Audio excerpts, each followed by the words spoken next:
ശ്രീ ഷഫീർ എയർപോർട്ടിനകത്ത് കയറിയത് കർണാടകയിലെ ഏതെങ്കിലും ഒരു മന്ത്രിയോ മുഖ്യമന്ത്രിയോ ആയിരുന്നുവെങ്കിൽ, അല്ലെങ്കിൽ പ്രമുഖനായ കോൺഗ്രസ് നേതാവായിരുന്നുവെങ്കിൽ താങ്കളുടെ കർണാടക സർക്കാർ അവിടെ ഇടപെടുമല്ലോ, ശുപാർശകൾ ചെയ്യാമല്ലോ. ഇത് നിലനിൽക്കുന്നത് കർണാടകയിലാണല്ലോ. ഏവിയേഷൻ വകുപ്പിനെ തിരുത്താൻ എന്തെങ്കിലും നടപടികൾ കർണാടക സർക്കാരിന്റെ ഭാഗത്തുനിന്നുണ്ടായോ ഷഫീർ? PDP നേതാക്കന്മാർ ആരെങ്കിലും പറയട്ടെ, ഞങ്ങൾ അവിടെ നിന്ന് നീതി നിഷേധിക്കപ്പെട്ട് ഞങ്ങളെ കൊണ്ടുപോകാതെ വന്നപ്പോൾ, സുപ്രീം കോടതിയുടെ ഓർഡർ പ്രകാരം ഞങ്ങളെ കൊണ്ടുപോകാതിരുന്നപ്പോൾ ഞങ്ങൾ ഉടൻ തന്നെ സംസ്ഥാന ഗവൺമെന്റിനെ അറിയിച്ചു. സംസ്ഥാന ഗവൺമെന്റ് ഞങ്ങൾക്ക് മതിയായ തരത്തിലുള്ള സംരക്ഷണം നൽകിയില്ല. നീ നിഷേധിക്കപ്പെട്ടെന്ന് ആരെങ്കിലും പറയട്ടെ? സാങ്കേതികമായ കാര്യങ്ങൾ പറയുമ്പോൾ ഷഫീർ ഓർക്കുക, അതിനപ്പുറത്തേക്ക് ചില കാര്യങ്ങളുണ്ട്. ഇപ്പോൾ നമ്മൾ നെടുമ്പാശ്ശേരി എയർപോർട്ടിൽ ഉള്ള ദൃശ്യങ്ങളാണ് കാണുന്നത്. അതായത് നെടുമ്പാശ്ശേരി എയർപോർട്ടിൽ മഅ്ദനി വഹിക്കുന്ന ഫ്ലൈറ്റ് എത്തിയിട്ടുണ്ട്. അല്പസമയത്തിനുള്ളിൽ അബ്ദുൽ നാസർ മഅ്ദനി പുറത്തേക്ക് എത്തുകയും ചെയ്യും. ശ്രീ പൊതുനിരീക്ഷകൻ എന്ന നിലയിൽ ഉണ്ണിച്ചെറിയാൻ കൂടി ഈ സംഭവത്തോട് ചേരുകയാണ്. ശ്രീ ഉണ്ണിച്ചെറിയാൻ, അബ്ദുൽ നാസർ മഅ്ദനി എന്ന വ്യക്തി, അദ്ദേഹം ഉയർത്തിയ രാഷ്ട്രീയത്തെ നമുക്ക് രാഷ്ട്രീയമായി എതിർക്കാം, അല്ലെങ്കിൽ അതൊക്കെ വേറൊരു വിഷയം. പക്ഷേ വ്യക്തി എന്നുള്ള നിലയിൽ അദ്ദേഹത്തോട് കാണിച്ച ചില പൗരബോധത്തിൻ്റെ പ്രശ്നങ്ങളുണ്ട്. അതിപ്പോഴും പൊതുസമൂഹം ചർച്ച ചെയ്യുന്നു. അത് രാഷ്ട്രീയത്തിന് അതീതവുമാണ്. അങ്ങനെ ഒരു ഘട്ടം ഇതിൻ്റെ പശ്ചാത്തലമായി ഉണ്ട്. ജയിലിൽ നിന്ന് മോചിപ്പിക്കപ്പെട്ടു കോയമ്പത്തൂർ സ്ഫോടനവുമായി ബന്ധപ്പെട്ട് എന്നതിൻ്റെ ഒരു വൈര്യനിരാധന ബുദ്ധി സംഘപരിവാർ ബോധങ്ങൾക്കുണ്ട് എന്നതാണ് പിന്നീട് അടുത്ത ഒരു ബാംഗ്ലൂർ സ്ഫോടനവുമായി ബന്ധപ്പെട്ട് അദ്ദേഹത്തെ വീണ്ടും കൊടുക്കുന്നതിലേക്ക് പോയത്. ഇതൊക്കെ നമ്മൾ പൊതുവെ നിരീക്ഷിക്കപ്പെടുന്നതാണ്. അങ്ങനെയാണെങ്കിൽ ഈ ഉദ്യോഗസ്ഥരുടെ മനോഭാവം സൃഷ്ടിക്കപ്പെട്ടത് യാദർച്ഛികമല്ല. അങ്ങനെയാണോ? എങ്ങനെയാണ് നിരീക്ഷണം? അല്ല, ഇത് ഒരു തരത്തിൽ യാദർച്ഛികമാകാൻ വഴിയില്ല. കാരണം നമ്മളിപ്പോൾ പറയുന്ന പോലെ 98-ലെ കോയമ്പത്തൂർ സ്ഫോടനവുമായിട്ട് ബന്ധപ്പെട്ട് 9.5 വർഷം അദ്ദേഹം ജയിൽ ശിക്ഷ അനുഭവിക്കുന്നു. അതിനുശേഷം അദ്ദേഹത്തെ ഇത് നിരപരാധിയാണെന്ന് കണ്ടിട്ട് വിട്ടയക്കുന്നതിന് തൊട്ട് പിന്നാലെ ബംഗളൂരു സ്ഫോടന കേസുമായിട്ട് ബന്ധപ്പെട്ട് അദ്ദേഹത്തെ അറസ്റ്റ് ചെയ്യുന്നു. അറസ്റ്റ് ചെയ്തതിനു ശേഷം വിചാരണ നടക്കുകയാണെന്നാണ് നമ്മൾ മനസ്സിലാക്കുന്നത്. പക്ഷേ വിചാരണ എങ്ങും ഒരിടത്തും എത്തിയിട്ടില്ല. ഇതിനിടയിൽ അദ്ദേഹം പലപ്പോഴും 1 വർഷം കൊണ്ട് വിചാരണ പെട്ടെന്ന് അത് മാത്രമല്ല, ഏറ്റവും പുതിയ വിചാരണയെ സംബന്ധിച്ച് തന്നെ നമുക്ക് അതിനുശേഷം തെഹൽക്കയുടെ വെളിപ്പെടുത്തലൊക്കെ ആയിട്ട് ബന്ധപ്പെട്ട് ഒരുപാട് സംശയങ്ങളുണ്ട്. ഇവർ സാക്ഷികൾ എന്ന് പറഞ്ഞ് ഹാജരാക്കിയ ആളുകളെ സംബന്ധിച്ച് തർക്കങ്ങൾ ഉണ്ടായിട്ടുണ്ട്. ആ തർക്കങ്ങളിലെ ഒരു BJP-കാരൻ തന്നെയാണ് യോഗാനന്ദ്. അദ്ദേഹം പറഞ്ഞു, ഞാൻ സാക്ഷിയാണെന്ന് പോലും ഞാനിപ്പോഴാണ് അറിയുന്നതെന്ന് പറയുന്നു. അങ്ങനെയുള്ള ഇതൊക്കെ ഉണ്ട്. അപ്പോൾ ഒരു മനുഷ്യൻ, ഒരു ഇന്ത്യൻ പൗരനാണ് മഅ്ദനി എന്നുള്ള കാര്യത്തിൽ നമുക്ക് ഇനി തർക്കിക്കാൻ പറ്റില്ല. അദ്ദേഹം ഒരു കോടതിയിൽ നിന്ന്, സുപ്രീം കോടതിയുടെ അനുവാദത്തോടു കൂടി ജാമ്യം നേടി പുറത്തിറങ്ങിയ ഒരു പൗരനാണ്. അപ്പോൾ അദ്ദേഹം ജാമ്യവ്യവസ്ഥകൾക്കകത്ത് നിന്നുകൊണ്ട് അദ്ദേഹം സർവതന്ത്ര സ്വതന്ത്രനാണ്. ആ ജാമ്യവ്യവസ്ഥ അനുസരിച്ച് തന്നെ ഇന്ന് അദ്ദേഹത്തിന് ബാംഗ്ലൂരിൽ നിന്നും കൊച്ചിയിലേക്ക് യാത്ര ചെയ്യാനുള്ള അനുവാദം കൊടുത്തിട്ടുണ്ട് സുപ്രീം കോടതി. ഇത് ഇത്രയും വ്യക്തമായിട്ട് ഒരു പൗരൻ എന്നുള്ള നിലയിൽ അദ്ദേഹത്തിന് കിട്ടാവുന്ന എല്ലാ അവകാശങ്ങളും അവിടെ ഉള്ളപ്പോൾ ഒരു വിമാന കമ്പനി ഇത് യാദൃശ്ചികമായി സംഭവിച്ചതാണെന്ന് പറഞ്ഞാൽ നമുക്ക് ചിരിക്കേണ്ടി വരും. കാരണം ഇത് ടിക്കറ്റ് എടുക്കുമ്പോൾ ഇത് മഅ്ദനിയാണെന്ന് അവർക്കറിയാം, ഈ കമ്പനിക്കറിയാം. ബോർഡിങ്ങിന് ചെല്ലുമ്പോൾ അവിടെ ഐഡൻറ്റിറ്റി കാർഡ് കൊടുക്കണം. ആ ഐഡൻറ്റിറ്റി കാർഡ് കൊടുത്തതിന് ശേഷം ബോർഡിംഗ് പാസ് കൊടുക്കുള്ളൂ. അത് കൊടുത്തു, അപ്പോഴും അവർക്കത് മഅ്ദനിയാണെന്ന് അറിയാം. അതിനുശേഷം എന്താ സംഭവിച്ചിട്ടുണ്ടാവുക? എന്തായാലും 2 ഉയർന്ന പോലീസ് ഉദ്യോഗസ്ഥരുടെ അകമ്പടിയോടുകൂടി ഈ വിമാനത്താവളത്തിനകത്തേക്ക് കയറി വരുന്ന മനുഷ്യൻ പിന്നീട് വേറെ എന്തെങ്കിലും കുഴപ്പമുണ്ടാക്കിയിട്ടുണ്ടാവാൻ വഴിയില്ല. അപ്പോൾ ഇത് വളരെ ബോധപൂർവമായിട്ട് ചെയ്തതാണ്. ഇനി ശ്രീ ഗോപാലകൃഷ്ണൻ പറയുന്ന ഒരു കാര്യം മുഖവരയ്ക്ക് എടുത്തിട്ട് അതൊരു ടെക്നിക്കൽ മിസ്റ്റേക്ക് ആണെന്ന് പറഞ്ഞാൽ പോലും ഈ ചോദ്യം ബാക്കി നിൽക്കുകയാണ്, എന്തുകൊണ്ട് മഅ്ദനിയോട് മാത്രം ഇങ്ങനെ? ആ ചോദ്യത്തിന് നമുക്ക് ഉത്തരം പറഞ്ഞേ പറ്റൂ. കാരണം അദ്ദേഹം ഒരു ഇന്ത്യൻ പൗരനാണ്. കുറ്റകൃത്യത്തിൽ ഇന്ത്യ മഹാരാജ്യത്തെ ഒരു കോടതിയും ഇന്നുവരെ അദ്ദേഹത്തെ ഒരു ദിവസത്തേക്ക് പോലും ശിക്ഷിച്ചിട്ടില്ല എന്നുള്ള കാര്യം മനസ്സിലാക്കുന്നത്. ശിക്ഷിക്കാത്തവരാ, കുറ്റാരോപണങ്ങൾ മാത്രമാണ്. അപ്പോൾ ഇത് അങ്ങേയറ്റത്ത് മനുഷ്യാവകാശ ലംഘനമാണ്. സംശയിക്കപ്പെടുന്ന സാഹചര്യങ്ങൾ ഇതിനകത്തുണ്ട്. തീർച്ചയായും PDP നേതാവ് നിസാർ മേത്തറിലേക്ക് തന്നെ പോകുന്നു. ശ്രീ നിസാർ മേത്തർ താങ്കളില്ലേ? തീർച്ചയായും ശ്രീ ഗോപാലകൃഷ്ണനിലേക്ക്. അതായത് ഇങ്ങനെയാണ് ഇതിനെ കാണേണ്ടത്. ഷാഹിന എന്ന് പറയുന്ന ഒരു മാധ്യമ പ്രവർത്തക ഇതുമായി ബന്ധപ്പെട്ട അന്വേഷണം നടത്തിയപ്പോൾ പോലും അവരെപ്പോലും ഒരു പ്രതി ചേർക്കുന്നതിലേക്ക് നീക്കിയ കാര്യം ഒന്ന്, ഇത്തരത്തിൽ ഓരോ ഘട്ടങ്ങളിലും രൂപപ്പെട്ട ആസൂത്രണമായ ഗൂഢാലോചനയുടെ വിഷയങ്ങൾ ഇതൊക്കെ ആരോപിക്കുന്നുണ്ട് പൊതുനിരീക്ഷകർ പോലും. അങ്ങനെയുള്ളപ്പോഴാണ് നേരത്തെ ഭാസുരേന്ദ്ര ബാബു തുടങ്ങി വെച്ച ആ സംഘപരിവാര ബോധം ഇവരെയൊക്കെ മതിക്കുന്നത്. അതാണ് ഇന്ന് മഅ്ദനിയുടെ വിഷയത്തിലേക്ക് എത്തിയത് എന്ന് സമ്മതിക്കാൻ എന്തേ ഗോപാലകൃഷ്ണൻ താങ്കൾക്ക് മടി? സംശയമാണ്. എനിക്കൊന്ന് സമയമൊക്കെ തരണം, ഇടയ്ക്കറി എന്നെ ബുദ്ധിമുട്ടിപ്പിക്കല്ലേ.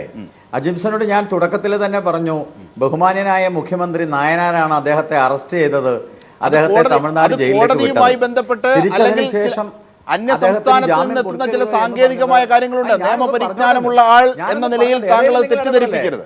മുമ്പോട്ട് പോകാം. ഞാനൊന്ന് പറയട്ടെ mister Ajims, you please wait. Okay. എനിക്ക് പറയാൻ സമയം എന്താ? അതിനുശേഷം അദ്ദേഹത്തിന് ജാമ്യം കൊടുക്കണമോ എന്ന് ചോദിച്ചപ്പോൾ കൊടുക്കണ്ട എന്ന് പറഞ്ഞത് കോൺഗ്രസിന്റെ മുഖ്യമന്ത്രി. അതിനുശേഷം നേരത്തെ സുരേന്ദ്രബാബു പറഞ്ഞത് ഞാൻ ഒന്ന് പറഞ്ഞോട്ടെ. ഇതിൽ ജയിലിൽ വിട്ടതിലും BJP ഇല്ല, ജാമ്യം കൊടുക്കാനായിട്ട് ആവശ്യപ്പെട്ടതിലോ എതിർത്തതിലോ BJP ഇല്ല. BJPയുടെ കാര്യം വളരെ വ്യക്തമാണ്. BJPക്ക് മദനിയോട് വളരെ കർക്കശമായ നിലപാടുണ്ട്. ആ നിലപാട് കഴിഞ്ഞ ദിവസം ധാക്കയിൽ ഉണ്ടായിട്ടുള്ള സംഭവവുമായി ബന്ധപ്പെട്ട്, കഴിഞ്ഞ ദിവസം കൊല്ലത്തുണ്ടായിട്ടുള്ള കളക്ടറേറ്റിലെ ബോംബ് സ്ഫോടനവുമായി ബന്ധപ്പെട്ട വിഷയത്തിൽ ഉണ്ടായിട്ടുള്ളതിനെ അടിസ്ഥാനപ്പെടുത്തി ഭീകരവാദത്തെ അതിശക്തമായി ചെറുക്കണമെന്ന് പറയുന്ന ഒരു പ്രസ്ഥാനമാണ് BJP. ഭീകരവാദം നടത്തുന്ന ആളുകൾ, അത് മദനിയായാലും ശരി വേറെ ആരായാലും ശരി, അതിനെ ശക്തമായി എതിർക്കണം. പോലീസ് കേസ് കണ്ടെത്തട്ടെ, പോലീസ് അന്വേഷിക്കട്ടെ. BJPക്ക് വ്യക്തിപരമായിട്ട് യാതൊരു വിരോധവും ആരോടുമില്ല. പക്ഷെ BJPക്കാരാണ് ഈ കുഴപ്പം മുഴുവൻ ഉണ്ടാക്കുന്നത് എന്ന് പറഞ്ഞുകൊണ്ടായിരുന്നല്ലോ സുരേന്ദ്രബാബു അടക്കമുള്ള ആളുകൾ കർണാടകയിൽ BJP ഭരിച്ചപ്പോൾ മെക്കെട്ട് കയറിയത്. കർണാടകയിലെ BJP ഭരണം പോയി, കോൺഗ്രസ് വന്നു. എന്തെങ്കിലും മാറ്റമുണ്ടോ? കൂടുതൽ കർക്കശമാവുകയാണ് ചെയ്തത്. രണ്ട്, ഞാനൊന്ന് പറഞ്ഞോട്ടെ അജീംസെ, നേരത്തെ സുരേന്ദ്രബാബു ഒരു കാര്യം പറഞ്ഞു. ഈ കൈരളി ചാനൽ വന്നിരുന്ന് സുരേന്ദ്രബാബുവിനെ പോലെ ഒരാൾ പറയാൻ പാടില്ലാത്തതാണ് പറഞ്ഞത്. നിങ്ങളുടെ മഹാരാജ്യം എന്ന് പറഞ്ഞാൽ എന്താ? 1947 ഓഗസ്റ്റ് 15 സ്വാതന്ത്ര്യദിനം അംഗീകരിക്കാത്ത കമ്മ്യൂണിസ്റ്റുകാരന്റെ മനസ്സാണോ?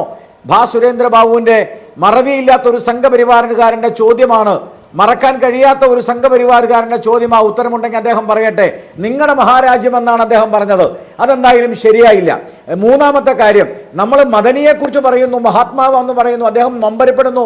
പക്ഷെ 9 ബോംബുകൾ 7 സ്ഥലത്ത് പൊട്ടി. 9 ബോംബുകൾ 7 സ്ഥലത്ത് പൊട്ടി. എത്രയോ ആളുകൾ പരിക്കുപറ്റി. അവരിന്നും ജീവക്ഷമമാണ്. എന്തുകൊണ്ടാണ് സുരേന്ദ്രബാബുവും അജിംസും നേരത്തെ ചെറിയാനും ഉണ്ണിയും ഞാനും അടക്കമുള്ള ആളുകൾ കേസിലൊന്നും പ്രതിയാവാത്തത്? തടിയന്റെ വിടാൻ നസീർ വളരെ കൃത്യമായി പറഞ്ഞിരിക്കുന്നു, മദനിയുമായി ബന്ധമുണ്ട്. കളമശ്ശേരിയിൽ ബസ് കത്തിച്ചതിന്റെ പിന്നിൽ മദനിയുടെ ഭാര്യയ്ക്ക് ബന്ധമുണ്ട്. ഞാൻ വളരെ കൃത്യമായി പറയാൻ ആഗ്രഹിക്കുന്നു. ഇന്ന് നെടുമ്പാശ്ശേരിയിൽ ഉണ്ടായിട്ടുള്ള അക്രമമുണ്ടല്ലോ, നേരത്തെ എൻ്റെ സുഹൃത്ത് കോൺഗ്രസിന്റെ നേതാവ് പറഞ്ഞു അവിടെ ഉണ്ടായിട്ടുള്ളത് എയർലൈൻസുമായി ബന്ധപ്പെട്ടതാ. ആ എയർലൈൻസ് ഏവിയേഷൻ ഡിപ്പാർട്ട്മെന്റിൻ്റെതല്ല. അത് ആദ്യം അദ്ദേഹം മനസ്സിലാക്കണം. അത് സ്വതന്ത്രമാണ്. രണ്ടാമത്തെ കാര്യം, അങ്ങനെയാണെങ്കിൽ കമ്മ്യൂണിസ്റ്റ് പാർട്ടിയാണ് കേരളം ഭരിക്കുന്നത്. പിണറായി വിജയന്റെ അനുമതിയോട് കൂടിയിട്ടാണോ നെടുമ്പാശ്ശേരിയിൽ അക്രമം ഉണ്ടായത്? എനിക്ക് തോന്നുന്നു അക്രമം ഉണ്ടാക്കാൻ, കളമശ്ശേരി ബസ് കത്തിക്കുവാൻ സൂഫിയ പറഞ്ഞു എന്ന കേസ് അത് നിലനിൽക്കുകയാണ്. ഇത് ഓരോ പ്രാവശ്യവും മദനി വരുമ്പോ ഇവിടെ ഒരു അട്രാക്ഷൻ. തീർച്ചയായും ശ്രീ ഗോപാലകൃഷ്ണൻ, താങ്കളിലേക്ക് എത്താം. താങ്കൾ പറഞ്ഞതിനൊക്കെ ഒരുപാട് എതിർപ്പുകളും സംശയങ്ങളും ഒക്കെ ഉണ്ട്, അതിലേക്കൊക്കെ എത്താം. ഇപ്പോൾ അബ്ദുൽ നാസർ മദനി എത്തിയിരിക്കുകയാണ്. നെടുമ്പാശ്ശേരി വിമാനത്താവളത്തിൽ നിന്നുള്ള തത്സമയ ദൃശ്യങ്ങളാണ് നമ്മൾ കാണുന്നത്. ഉമ്മയെ കാണാൻ, അബ്ദുൽ നാസർ മദനിയുടെ സുഖമില്ലാത്ത ഉമ്മയെ കാണാൻ കോടതിയുടെ അനുമതി പ്രകാരം എത്തുകയാണ് അബ്ദുൽ നാസർ മദനി. നെടുമ്പാശ്ശേരിയിലെ വിമാനത്താവളത്തിൽ നിന്നുള്ള തത്സമയ ദൃശ്യങ്ങളാണ് നമ്മൾ കാണുന്നത്. അബ്ദുൽ നാസർ മദനിയുടെ യാത്ര, നെടുമ്പാശ്ശേരിയിലേക്ക് കേരളത്തിലേക്കുള്ള വരവ് ഇൻഡിഗോ വിമാനത്താവളത്തിലെ അധികൃതരുടെ ഇടപെടൽ കൊണ്ട് വിവാദമായ സാഹചര്യത്തിൽ കൂടിയാണ് അബ്ദുൽ നാസർ മദനി ഉച്ചയ്ക്ക് 2 മണിക്ക് എത്തേണ്ട അബ്ദുൽ നാസർ മദനി 8:45 കേരളത്തിലെത്തുന്നത്, നെടുമ്പാശ്ശേരിയിലെത്തുന്നത്. നെടുമ്പാശ്ശേരി എയർപോർട്ടിൽ നിന്നുള്ള തത്സമയ ദൃശ്യങ്ങളാണ് നമ്മൾ കാണുന്നത്. അബ്ദുൽ നാസർ മദനിക്കൊപ്പം PDP നേതാക്കന്മാരും അദ്ദേഹത്തിൻ്റെ കുടുംബങ്ങളും അനുഗമിക്കുന്നുണ്ട്. കർണാടക പോലീസും അദ്ദേഹത്തിന് സുരക്ഷ ഒരുക്കുന്നുണ്ട്. ഇവിടെയും കനത്ത സുരക്ഷയാണ് എയർപോർട്ടിനുള്ളിൽ ഒരുക്കിയിരിക്കുന്നത്. നമുക്ക് കാണാം തത്സമയ ദൃശ്യങ്ങൾ. അല്പസമയത്തിനുള്ളിൽ അബ്ദുൽ നാസർ മദനി എയർപോർട്ടിൽ നിന്നും പുറത്തേക്ക് എത്തും. അബ്ദുൽ നാസർ മദനി മാധ്യമങ്ങളെ കാണുമോ, ഈ കാര്യങ്ങളൊക്കെ വിശദീകരിക്കുമോ എന്നുള്ളത് സംബന്ധിച്ച് അറിയില്ല. എങ്കിൽ പോലും അബ്ദുൽ നാസർ മദനി ഇപ്പോൾ ഏതാനും നിമിഷങ്ങൾക്കുള്ളിൽ നെടുമ്പാശ്ശേരി എയർപോർട്ടിൽ നിന്നും പുറത്തിറങ്ങും. 8 ദിവസങ്ങൾ ആണ് അബ്ദുൽ നാസർ മദനിക്ക് അനുവദിക്കപ്പെട്ടിട്ടുള്ളത്.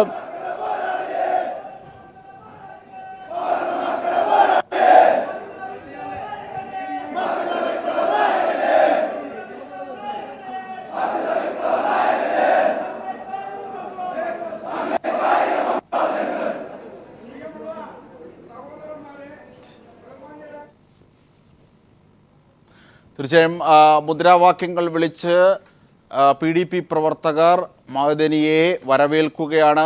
മദനിക്ക് അഭിവാദ്യം പ്രഖ്യാപിച്ചുകൊണ്ട് PDP പ്രവർത്തകർ നെടുമ്പാശ്ശേരി എയർപോർട്ടിന് മുന്നിലുണ്ട്. നെടുമ്പാശ്ശേരിയിലെ മറ്റ് ക്ലിയറൻസ് ഒക്കെ കഴിഞ്ഞതിന് ശേഷം അബ്ദുൽ നാസർ മഅ്ദനി അല്പസമയത്തിനുള്ളിൽ പുറത്തേക്കെത്തും. 2 മണിക്ക് ഉച്ചയ്ക്ക് എത്തേണ്ട അബ്ദുൽ നാസർ മഅ്ദനി ഇൻഡിഗോ എയർ വിമാന കമ്പനിയുടെ അധികൃതരുടെ ചില തടസ്സങ്ങൾ സൃഷ്ടിച്ചത് മൂലം അദ്ദേഹത്തിന് ഉച്ചയ്ക്കെത്താനായില്ല. ഒടുവിൽ പ്രശ്നപരിഹാരത്തിനായി വിവാദങ്ങൾ സൃഷ്ടിക്കുകയും പ്രശ്നപരിഹാരത്തിനൊടുവിൽ ബദൽ യാത്രാ സംവിധാനം ഇൻഡിഗോ വിമാന അധികൃതർ തന്നെ ഒരുക്കുകയായിരുന്നു. അങ്ങനെയാണ് അദ്ദേഹം ഇപ്പോൾ കൊച്ചി എയർപോർട്ടിൽ, നെടുമ്പാശ്ശേരി എയർപോർട്ടിൽ എത്തിയിരിക്കുന്നത്. PDP നേതാക്കന്മാരും പ്രവർത്തകരും ഒക്കെ അദ്ദേഹത്തെ അഭിവാദ്യം ചെയ്ത് സ്വീകരിക്കാനായി കൂടി നിൽപ്പുണ്ട്. തത്സമയ ദൃശ്യങ്ങളാണ് കാണുന്നത്. വിവരങ്ങളുമായി ഞങ്ങളുടെ പ്രതിനിധി സാലി മുഹമ്മദ് കൂടിച്ചേരുകയാണ്. സാലി, എന്തൊക്കെയാണ് വിവരം? എപ്പോഴാണ് മഅ്ദനി പുറത്തെത്തുക? എന്താണ് അവർ പറയുന്നത്? രാവിലെ നടന്ന അക്രമത്തിന്റെ പശ്ചാത്തലത്തിൽ വലിയ സുരക്ഷയാണോ അവിടെ ഒരുക്കിയിരിക്കുന്നത്? വിശദാംശങ്ങളിലേക്ക്. വലിയ സുരക്ഷയാണ് ഒരുക്കിയിരിക്കുന്നത്. ഒപ്പം തന്നെ വലിയ ആവേശത്തിലാണ് PDP പ്രവർത്തകർ. PDPയുടെ നേതാക്കളും പ്രവർത്തകരും അടക്കം നൂറുകണക്കിന് ആളുകൾ മഅ്ദനിയെ സ്വീകരിക്കുന്നതിന് വേണ്ടി എത്തിയിട്ടുണ്ട്. ഏതാണ്ട് 8:35 മഅ്ദനിയായുള്ള വിമാനം ലാൻഡ് ചെയ്തു. അല്പസമയത്തിനകം തന്നെ പുറത്തേക്ക് വരും എന്നാണ് കരുതുന്നത്. മാധ്യമപ്രവർത്തകരെല്ലാവരും മഅ്ദനി ഏതെങ്കിലും തരത്തിൽ പ്രതികരിക്കുമെന്ന് പ്രതീക്ഷിക്കുന്നുണ്ട്. പക്ഷേ കേസുമായി ബന്ധപ്പെട്ട യാതൊരു പ്രതികരണങ്ങളും നടത്താൻ പാടില്ല എന്ന കർശന നിർദ്ദേശം കോടതിയുടെ ഭാഗത്തുനിന്നുണ്ട്.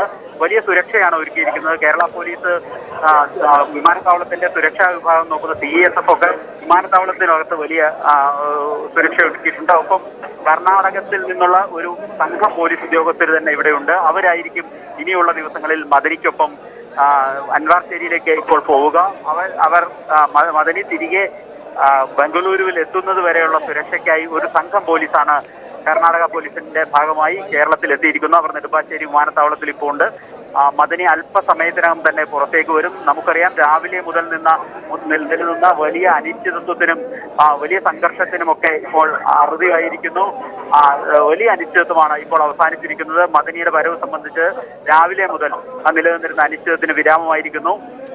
ഉച്ചയ്ക്ക് 12:55 പുറപ്പെട്ട് 1:55 ഇവിടെ മഅ്ദനി എത്തുമെന്നായിരുന്നു അറിയിച്ചിരുന്നത്. ഇൻഡിഗോ എയർലൈൻസ് അധികൃതർ നിയമ പ്രശ്നങ്ങൾ ഉന്നയിച്ച് മഅ്ദനിയുടെ യാത്ര മുടക്കി. അതിനെ തുടർന്ന് വലിയ പ്രതിഷേധം PDP പ്രവർത്തകരുടെ ഭാഗത്തു നിന്ന് വിവിധ കോണുകളിൽ നിന്ന് ഉയർന്നു. PDP പ്രവർത്തകർ നെടുമ്പാശ്ശേരി വിമാനത്താവളത്തിലെ ആഭ്യന്തര ടെർമിനലിലെ ഇൻഡിഗോ എയർലൈൻസിന്റെ ഓഫീസ് മണിക്കൂറുകളോളം ഉപരോധിച്ചു. ഉപരോധം ഒടുവിൽ സംഘർഷത്തിലേക്ക് നീങ്ങി. അവരുടെ ഓഫീസിന്റെ ചില്ലുകൾ തകർത്തു. പോലീസ് ലാത്തി വീശി. പോലീസും പ്രവർത്തകരും തമ്മിൽ ഏറെ നേരം ഉന്തും തള്ളുമുണ്ടായി. ഏതാണ്ട് ഡൊമസ്റ്റിക് ടെർമിനലിൽ ഒരു 10-15 മിനിറ്റോളം അങ്ങേയറ്റം സംഘർഷകരമായ അവസ്ഥയായിരുന്നു ഉണ്ടായിരുന്നത്. ആ സംഘർഷത്തിനിടയിലേക്കാണ് PDP പ്രവർത്തകർക്ക് ആഹ്ലാദകരമായ വാർത്ത എത്തിയത്. മഅ്ദനി 8:30 എത്തും എന്ന വിവരം അറിയിച്ചത്. ഏതായാലും അതോടുകൂടി ആ വാർത്ത വന്നതോടുകൂടി സംഘർഷത്തിനായി വന്നു. പ്രതിഷേധക്കാർ പിരിഞ്ഞുപോയി. ഇനി അല്പം മുമ്പ് മാത്രമാണ് എല്ലാവരും PDP പ്രവർത്തകർ മടങ്ങി വിമാനത്താവളത്തിലേക്ക് എത്തിയത്. വലിയ ആവേശത്തോടെ മുദ്രാവാക്യം വിളികളുമായി അവർ മഅ്ദനിക്കായി കാത്തു നിൽക്കുന്നു. നമുക്ക് ലഭിക്കുന്ന വിവരം 5-10 മിനിറ്റിനുള്ളിൽ തന്നെ മഅ്ദനി പുറത്തേക്ക് വരും. ദൃശ്യങ്ങളിൽ കാണുന്ന പോലെ കനത്ത സുരക്ഷയാണ് ഒരുക്കിയിരിക്കുന്നത്. വലിയ മാധ്യമപ്പടയുണ്ട് മഅ്ദനിയുടെ വരവ് റിപ്പോർട്ട് ചെയ്യുന്നതിന് വേണ്ടി. ഏതായാലും അല്പസമയത്തിനകം തന്നെ മഅ്ദനി പുറത്തേക്ക് വരും. ഇവിടെ നിന്ന് റോഡ് മാർഗം അൻവാർശേരിയിലേക്കാണ് പോവുക. ഒപ്പം ആദ്യം തറവാട്ട് വീട്ടിലെത്തി രോഗബാധിതയായി വിശ്രമിക്കുന്ന, ചികിത്സയിൽ കഴിയുന്ന സ്വന്തം മാതാവിനെ കണ്ട് അതിനുശേഷമായിരിക്കും അദ്ദേഹം അൻവാർശേരിയിലേക്ക്. തീർച്ചയായും സാലി മുഹമ്മദ് എത്താം. ശ്രീ B ഗോപാലകൃഷ്ണൻ, താങ്കളിലേക്കും എത്താം. ഒരു ചെറിയ ഇടവേള അനിവാര്യമായതുകൊണ്ട് മാത്രം പെട്ടെന്ന് തിരിച്ചെത്താം. തീർച്ചയായും ചർച്ച തുടരുമ്പോൾ ഇപ്പോൾ അബ്ദുൽ നാസർ മഅ്ദനി നെടുമ്പാശ്ശേരിയിൽ എത്തിയിട്ടുണ്ട്. ഏതാനും മിനിറ്റുകൾക്കുള്ളിൽ അദ്ദേഹം പുറത്തേക്കെത്തും. അദ്ദേഹം മാധ്യമങ്ങളെ അടക്കം കാണുമെന്ന് പ്രതീക്ഷിക്കുന്നു. അദ്ദേഹത്തെ വരവേൽക്കാൻ PDP പ്രവർത്തകരൊക്കെ ഉണ്ട്. ശ്രീ ഗോപാലകൃഷ്ണൻ, താങ്കൾക്ക് കേൾക്കാമെങ്കിൽ ഈ ദൃശ്യങ്ങൾക്കൊപ്പം നമുക്ക് ചർച്ചയും പുരോഗമിപ്പിക്കാം. അതായത് രാജ്യസ്നേഹം വല്ലാതെ ഉള്ളവരാണല്ലോ നമ്മളൊക്കെ, പ്രത്യേകിച്ച് താങ്കൾ അത് എടുത്തു പറയുകയും ചെയ്യുന്നു. അങ്ങനെയാണെങ്കിൽ രാജ്യം അംഗീകരിച്ച, നീതി അംഗീകരിച്ച, നിയമം അംഗീകരിച്ച ചില സ്വാതന്ത്ര്യങ്ങൾ പൗരന്മാർ ഉപയോഗിക്കുമ്പോൾ അതിനെ തടസ്സപ്പെടുത്തുന്ന രീതി ശരിയാണോ? കുറെ കൂടി സ്പെസിഫൈ ചെയ്ത് ചോദിച്ചാൽ, അബ്ദുൽ നാസർ മഅ്ദനി തൻ്റെ ഉമ്മയെ കാണാൻ കോടതിയുടെ അനുമതിയോടുകൂടി ഇവിടെ എത്തിയപ്പോൾ ഉണ്ടായ തടസ്സങ്ങളെ നിർഭാഗ്യകരമായെങ്കിലും BJP കാണുന്നുണ്ടോ? അത് പറയാമല്ലോ.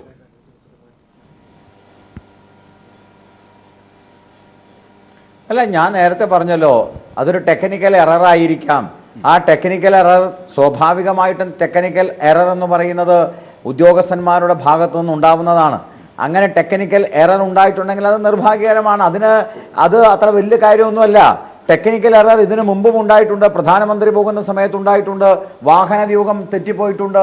എത്രയോ പ്രാവശ്യം പ്രധാനമന്ത്രിയുടെ വാഹന വ്യൂഹം, ഏതൊക്കെ മുഖ്യമന്ത്രിമാരുടെ വാഹന വ്യൂഹം തെറ്റിപ്പോയിട്ടുണ്ട്, എന്തൊക്കെ സംഭവിച്ചിട്ടുണ്ട്. ഇതൊക്കെ ഉദ്യോഗസ്ഥന്മാരുടെ ചില തെറ്റിദ്ധാരണകളുടെയും ഒക്കെ ഇടപാട്. ഇതൊന്നും അത്ര വലിയ വിഷയമല്ല. അല്ല, അങ്ങനെ പ്രധാനമന്ത്രിമാരുടെ സുരക്ഷയിൽ വീഴ്ച പറ്റിയപ്പോൾ, യാത്രാ വ്യൂഹം തെറ്റിപ്പോയപ്പോൾ, വാഹന വ്യൂഹം തെറ്റിപ്പോയപ്പോഴൊക്കെ BJPയുടെ നിലപാട് ഇതായിരുന്നോ?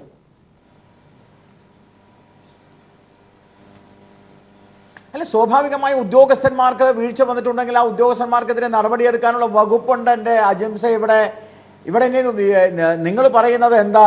നിങ്ങൾ പറയുന്നതനുസരിച്ച് ഇതിൽ വലിയ ഒരു തടസ്സവാദം ഉന്നയിച്ചുകൊണ്ട് ഇതിനകത്ത് വലിയ കോൺസ്പിറസി നടന്നു. BJPക്കാർക്ക് എന്തായാലും ഇതിനകത്ത് കോൺസ്പിറസി നടത്തേണ്ട ആവശ്യമില്ല. 2 മണിക്കൂർ നേരം അബ്ദുൽ നാസർ മദനി അവിടെ തടഞ്ഞു വെച്ചതുകൊണ്ട് ഞങ്ങൾക്ക് യാതൊരു താല്പര്യവുമില്ല. ഞങ്ങളുടെ താല്പര്യം അബ്ദുൽ നാസർ മദനി ബോംബ് സ്ഫോടനത്തിൽ പ്രതിയാണെങ്കിൽ ജീവപര്യന്തമാണെങ്കിൽ ജീവപര്യന്തം ഉള്ളിലിടുക എന്നുള്ളതാണ്. അദ്ദേഹം പ്രതിയാണെങ്കിൽ അദ്ദേഹത്തെ കോടതി കണ്ടാൽ, അദ്ദേഹം നിരപരാധിയാണെങ്കിൽ അദ്ദേഹം വെളിയിൽ പോകും. ഞങ്ങൾക്ക് അതിനകത്ത് യാതൊരു താല്പര്യവുമില്ല. ഭീകരവാദത്തെ എതിർക്കുക എന്നല്ലാതെ വ്യക്തിപരമായി ആരോടെങ്കിലും ഏതെങ്കിലും തരത്തിലുള്ള എതിർപ്പ് ഞങ്ങൾക്കില്ല. വ്യക്തിപരമായിട്ടുള്ള എതിർപ്പ് കാത്തു സൂക്ഷിക്കും. തീർച്ചയായും. ശ്രീ ഗോപാലകൃഷ്ണൻ, താങ്കളിലേക്ക് എത്താം. ശ്രീ ഷഫീർ, ധാക്കയിൽ നടന്ന സ്ഫോടനവും കൊല്ലം കളക്ട്രേറ്റിൽ നടന്ന സ്ഫോടനവും ഒക്കെ ശ്രീ ഗോപാലകൃഷ്ണൻ സൂചിപ്പിച്ചു. ആ സ്ഫോടനങ്ങൾ കൂടി ഇനി ചർച്ച ചെയ്യാനുണ്ടെന്നാണ്. എന്നിട്ട് ഗോപാലകൃഷ്ണൻ തന്നെ പറയുന്നു ഇത്തരത്തിൽ ഒരു വൈര്യനിരാധന ബുദ്ധിയുമില്ല, ഇതൊക്കെ നിയമത്തിന്റെ രീതിയിൽ പോകുമെന്ന്. അങ്ങനെയാണോ? അല്ല, ധാക്കയിലെ സ്ഫോടനവും മറ്റുള്ള ഭീകര സ്ഫോടനങ്ങളും ഒക്കെ പറഞ്ഞുകൊണ്ട് ഗോപാലകൃഷ്ണൻ സാറ് വളരെ ഭംഗ്യന്തരേണ പറഞ്ഞു പോകുന്നത് BJP മാത്രമാണ് രാജ്യസ്നേഹത്തിന്റെ വക്താക്കന്മാരാ. ഞാൻ ചോദിക്കട്ടെ, ഹൈദരാബാദിലെ മക്ക മസ്ജിദ് സ്ഫോടനത്തിൽ പ്രതി ആരാ ഗോപാലകൃഷ്ണൻ ചേട്ടാ? അതിനകത്ത് ആരാ പ്രതി? നിങ്ങളുടെ RSSമായി ബന്ധപ്പെട്ടവരല്ലേ? ഞാൻ പറഞ്ഞുതരാം. മലേഗാവിലെ സ്ഫോടനവുമായി ബന്ധപ്പെട്ട് അസിംജി എന്ന് പറയുന്ന സന്യാസിവരൻ ഇന്നും ജയിലിൽ കിടക്കല്ലേ? പ്രഗ്യാ സിംഗ് ഠാക്കൂർ ഇന്നും ജയിലിൽ കിടക്കുകയാണ്. RSSന്റെ പ്രാന്ത വിഷയങ്ങളിൽ അഗാധമായ പഠനം നടത്തി അതിനകത്ത് ഹൈന്ദവ സമൂഹത്തിനിടയിൽ സന്യാസിവരിയായി മാറിയ പ്രഗ്യാ സിംഗ് ഠാക്കൂർ ഇന്നും ജയിലിൽ കിടക്കുകയാണ്. അപ്പോൾ അജ്മീർ സ്ഫോടനം നടത്തിയതിൻ്റെ പിന്നിൽ നിങ്ങളാണ് തെളിഞ്ഞില്ലേ? അതുപോലെ തന്നെ മക്ക മസ്ജിദ് സ്ഫോടനത്തിൽ നിങ്ങളാണ് തെളിഞ്ഞില്ലേ? മലേഗാവ് സ്ഫോടനം നിങ്ങൾ ആസൂത്രണം ചെയ്താണ് തെളിഞ്ഞില്ലേ? അപ്പോൾ ഇത് മുസ്ലിം ടെററിസ്റ്റുകൾ ചെയ്യുന്ന ഭീകരവാദവും നിങ്ങളുടെ ലേബലിൽ നിങ്ങളുടെ രാഷ്ട്രീയവുമായിട്ട് സമരസപ്പെട്ട് നീങ്ങുന്നവർ തമ്മിൽ നടത്തുന്ന സ്ഫോടനവും ഞങ്ങൾ എതിർക്കുകയാണ്. അല്ല, നിങ്ങളെപ്പോലെ ഒൺ സൈഡ് പക്ഷം പിടിക്കുന്നതിനാണ് ഞങ്ങൾ എതിർക്കുന്നത്. ഒന്ന്. ഇന്ന് രണ്ടാമത്തെ കാര്യം, ഈ വിഷയത്തിൽ എനിക്ക് വേറൊരു അഭിപ്രായം പറയാനുള്ളത്, യഥാർത്ഥത്തിൽ അബ്ദുൽ നാസർ മഹദിനിക്ക് പൂന്തറ സിറാജും കൂട്ടരും കൊടുത്ത 8ന്റെ പണിയുണ്ടല്ലോ, അത് ഈ പറയപ്പെടുന്ന ഗോപാലകൃഷ്ണൻ ചേട്ടന്റെ RSSന് കൊടുക്കാൻ പറ്റാത്ത പണിയാണ്. കാരണം ഇൻഡിഗോ വിമാനവുമായി ബന്ധപ്പെട്ട നിയമപ്രശ്നങ്ങളുണ്ടെങ്കിൽ അത് പരിഹരിക്കേണ്ടതാണ്. അതിനകത്ത് മാനുഷിക പ്രശ്നമുണ്ടെങ്കിൽ അത് ഉയർത്തേണ്ടത് തന്നെയാണ്. പക്ഷേ അതിന്റെ മറവിൽ ഇന്ന് ഇൻഡിഗോ വിമാനത്തിന്റെ ഓഫീസ് അടിച്ചു ഷഫീർ, നമുക്ക് തത്സമയ ദൃശ്യങ്ങളിലേക്ക് കൂടി പോകേണ്ടതുണ്ട്. നെടുമ്പാശ്ശേരിയിൽ ഇപ്പോൾ എയർപോർട്ടിനുള്ളിൽ അബ്ദുൽ നാസർ മദനി എത്തിയിരിക്കുന്നു. അതിന്റെ തത്സമയ ദൃശ്യങ്ങളാണ് കാണുന്നത്. മുഹമ്മദ് റജീബ്, പൂന്തുറ സിറാജ് അടക്കമുള്ള PDP നേതാക്കന്മാരും അബ്ദുൽ നാസർ മദനിക്കൊപ്പമുണ്ട്. വലിയ സുരക്ഷയാണ് നെടുമ്പാശ്ശേരിയിൽ ഒരുക്കിയിരിക്കുന്നത്. ഇപ്പോൾ വിവരങ്ങളുമായി സാലി മുഹമ്മദ് കൂടി ഞങ്ങളുടെ പ്രതിനിധി ചേരുകയാണ്. സാലി, എന്തൊക്കെയാണ് അവിടെ? അബ്ദുൽ നാസർ മദനി പുറത്തേക്ക് ഇറങ്ങുന്നു എന്നാണ് ദൃശ്യങ്ങളിൽ നിന്ന് മനസ്സിലാക്കുന്നത്. അജിംഷാദ്, മദനി പുറത്തേക്ക് എത്തിയിരിക്കുന്നു. ഇപ്പോൾ വഴി ഒരുക്കുന്നതിന്റെ ശ്രമത്തിലാണ് പ്രവർത്തകരും പോലീസുകാരും. തൊട്ടടുത്ത് തന്നെ മദനിക്ക് സഞ്ചരിക്കാനുള്ള വാഹനവും ഒപ്പം അകമ്പടി പോകാനുള്ള പോലീസ് വാഹനങ്ങളും PDP പ്രവർത്തകർക്ക് അകമ്പടി പോകാനുള്ള മറ്റു വാഹനങ്ങളും ഒക്കെ ക്രമീകരിച്ചിട്ടുണ്ട്. പക്ഷേ വലിയ തിരക്ക് മൂലം മദനിക്ക് പുറത്തേക്ക് എത്താൻ കഴിയുന്നില്ല. മദനിയുടെ പ്രതികരണം തേടാനുള്ള ശ്രമത്തിലാണ് നമ്മളടക്കമുള്ള മാധ്യമങ്ങൾ. ഏതെങ്കിലും തരത്തിൽ മദനി രാഷ്ട്രീയമായി പ്രതികരിക്കില്ല, എങ്കിലും മറ്റു വിഷയങ്ങൾ പ്രതികരിക്കാൻ സാധ്യതയുണ്ട്. രാഷ്ട്രീയപരമായോ ഈ കേസുമായി ബന്ധപ്പെട്ട എന്തെങ്കിലും കാര്യങ്ങൾ ഒരു കാരണവശാലും പ്രതികരിക്കരുത് എന്ന കോടതിയുടെ നിർദ്ദേശമുണ്ട്. അതുകൊണ്ട് തന്നെ അത്തരത്തിൽ പ്രതികരണത്തിന് സാധ്യതയില്ല. എങ്കിലും എന്തെങ്കിലും പ്രതികരണം മദനിയുടെ ഭാഗത്തു നിന്ന് ഉണ്ടാകുമെന്ന പ്രതീക്ഷയിലാണ് മാധ്യമങ്ങൾ ശ്രമിച്ചുകൊണ്ടിരിക്കുന്നത്. ഏതായാലും വലിയ തിരക്കാണ്. 100 കണക്കിന് PDP പ്രവർത്തകർ, ഒപ്പം അതിനേക്കാൾ ഉപരി അതിലധികം പോലീസ് സുരക്ഷ ഒക്കെയായി അങ്ങേയറ്റം വലിയ പ്രതിസന്ധി നിറഞ്ഞൊരു അന്തരീക്ഷമാണ്. മദനിക്ക് പുറത്തേക്ക് വരാൻ പോലും കഴിയുന്നില്ല ഇപ്പോൾ എന്ന് പറയാം. ഏതായാലും മദനി പ്രതികരിക്കുന്നില്ല എന്ന രീതിയിലാണ് നമുക്ക് ലഭിക്കുന്ന വിവരം. ഏതായാലും ഏതെങ്കിലും തരത്തിൽ മദനിയുടെ പ്രതികരണം ലഭിക്കുമോ എന്ന ശ്രമത്തിലാണ്. മദനിയെ പുറത്ത് കൊണ്ടുവന്ന് ആ വാഹനത്തിൽ കയറ്റാനുള്ള ഒരു ശ്രമമാണ് ആ പോലീസിന്റെയും സുരക്ഷാ വിഭാഗം ജീവനക്കാരുടെയും ഭാഗത്തു നിന്ന് ഇപ്പോൾ ഉണ്ടായിക്കൊണ്ടിരിക്കുന്നത്. അജിംഷാദ്, അതായത് അവിടെ ചെറിയ രീതിയിൽ ലാത്തി വീശുന്നതും അല്ലെങ്കിൽ സംഘർഷങ്ങളും ഒക്കെ ദൃശ്യങ്ങളിൽ ഞങ്ങൾക്ക് കാണാം. എന്താണ് അവിടെ സംഭവിക്കുന്നത്? ഈ പ്രവർത്തകർ അമിതാവേശത്തിൽ അബ്ദുൽ നാസർ മഅ്ദനിക്ക് മുമ്പിലേക്ക് ഉരുണ്ടുകൂടിയതാണോ, അതോ മറ്റെന്തെങ്കിലും പ്രശ്നങ്ങളുണ്ടോ? രാവിലെ മുതൽ കാത്തു നിൽക്കുന്ന പ്രവർത്തകരാണോ? അതിന്റെ നിരാശ ചില പ്രതിഷേധമായി ഉയരുന്നുണ്ടോ? അത്തരത്തിൽ ഒരുപാട് കാര്യങ്ങൾ. അജിംഷാദ്, അങ്ങനെ ഏതെങ്കിലും തരത്തിൽ സംഘർഷാവസ്ഥയൊന്നുമില്ല. വലിയ തിരക്ക്, ആ തിരക്ക് മൂലം മദനിക്ക് പുറത്തേക്ക് വരാൻ കഴിയുന്നില്ല എന്നുള്ളതാണ് പ്രശ്നം. മാത്രമല്ല ഇപ്പോൾ തന്നെ 2 വിമാനം ഇവിടെ ആഭ്യന്തര സർവീസിലുള്ള 2 വിമാനം ഇവിടെ ഒന്ന് ലാൻഡ് ചെയ്തിട്ടുണ്ട്. അതിലെ യാത്രക്കാരെല്ലാം പുറത്തേക്ക് വന്നുകൊണ്ടിരിക്കുന്നു. അതിന്റെ ഒരു തിരക്കുണ്ട്. ഏതായാലും മദനിയുടെ എന്തെങ്കിലും തരത്തിലുള്ള പ്രതികരണത്തിനുള്ള ശ്രമത്തിലാണ് മാധ്യമപ്രവർത്തകർ. അതിന്റെ ഒരു തിരക്കുമുണ്ട്. ഏതായാലും മദനിയെ തൊട്ടടുത്ത് തന്നെ പാർക്ക് ചെയ്തിരിക്കുന്ന വാഹനത്തിലേക്ക് കയറ്റാനുള്ള ശ്രമമാണ്. അല്പദൂരം മാത്രം അകലെയാണ് മദനി സഞ്ചരിക്കാനുള്ള വാൻ നിർത്തിയിരിക്കുന്നത്. ഒപ്പം പോലീസുകാരുടെയും കേരള പോലീസിന്റെയും ഒരു തീർച്ചയായും സാലി അങ്ങനെ തന്നെയാണ്. അതായത് കർണാടകയിൽ നിന്നുള്ള 2 പോലീസ് ഉയർന്ന ഉദ്യോഗസ്ഥരും ഉണ്ട് അബ്ദുൽ നാസർ മഅ്ദനിക്കൊപ്പം. ഒപ്പം അബ്ദുൽ നാസർ മഅ്ദനിയുടെ കുടുംബവുമുണ്ട്. 6 വർഷത്തിന് മഅ്ദനിയുടെ പ്രതികരണം ആദ്യമായിട്ട് കേരളത്തിൽ എൻ്റെ പ്രിയപ്പെട്ട നാട്ടുകാരോടും എൻ്റെ പ്രിയപ്പെട്ട മാതാപിതാക്കളോടും ഒപ്പം വിശുദ്ധ റംസാൻ പെരുന്നാൾ ആഘോഷിക്കാൻ കിട്ടിയ ഒരവസരം സർവശക്തനായ ദൈവം തന്നതിൽ എനിക്ക് വളരെയധികം സന്തോഷമുണ്ട്. ആദ്യമായും അവസാനമായും ഞാൻ ദൈവത്തിന് നന്ദി പറയുന്നു. മറ്റൊരു കാര്യം, ഞാൻ അനുഭവിച്ചുകൊണ്ടിരിക്കുന്ന ഈ നീതി നിഷേധത്തിൻ്റെ അവസരത്തിൽ എനിക്ക് നീതി ലഭ്യമാക്കുന്നതിന് വേണ്ടിയും എനിക്ക് ആവശ്യമായ എല്ലാ പിന്തുണയും നൽകിയും നിൽക്കുന്ന കേരളത്തിലെ മുഴുവൻ ജനങ്ങളോടും, കേരളത്തിലെ മുഴുവൻ പത്രപ്രവർത്തകരോടും, ജാതിമതഭേദമന്യേ എല്ലാ മനുഷ്യരോടും ഞാൻ എൻ്റെ കടപ്പാടും നന്ദിയും ഈ സന്ദർഭത്തിൽ അറിയിക്കുകയാണ്. എനിക്ക് പ്രതിസന്ധികൾ നേരിടുമ്പോഴെല്ലാം ആത്മാർത്ഥമായി പ്രാർത്ഥിക്കുകയും എന്നോടൊപ്പം ശക്തമായി നിലകൊള്ളുകയും ചെയ്യുന്ന കേരളത്തിലെ ഒരുപാട് ആളുകളുണ്ട്. അതുപോലെ നീതിക്ക് വേണ്ടി നിലകൊള്ളുന്ന കേരളത്തിലെ മാധ്യമപ്രവർത്തകരുണ്ട്. എല്ലാവരോടും എനിക്ക് അങ്ങേയറ്റം കടപ്പാടുണ്ട്, നന്ദിയുണ്ട്. പിന്നെ ഇന്ന് രാവിലെ ഞാൻ വരാൻ പുറപ്പെട്ട സന്ദർഭത്തിൽ ചില ആസൂത്രിത നീക്കമാണെന്ന് ഞാൻ സംശയിക്കുന്നു. വളരെ പെട്ടെന്ന് തന്നെ ഞാൻ ടിക്കറ്റ് എടുത്ത് എനിക്ക് എല്ലാ ബോർഡിംഗ് പാസും എടുത്തതിന് ശേഷം എനിക്ക് വരുന്നതിന് തടസ്സം സൃഷ്ടിക്കപ്പെടുന്ന ഒരു സാഹചര്യമുണ്ടായി. എന്തായാലും ഇപ്പോഴെങ്കിലും എനിക്ക് എത്താൻ കഴിഞ്ഞു. സർവശക്തനായ നാഥന് സ്തുതി. കേസിനോട് ബന്ധപ്പെട്ട് യാതൊന്നും പറയാൻ ഞാൻ ആഗ്രഹിക്കുന്നില്ല.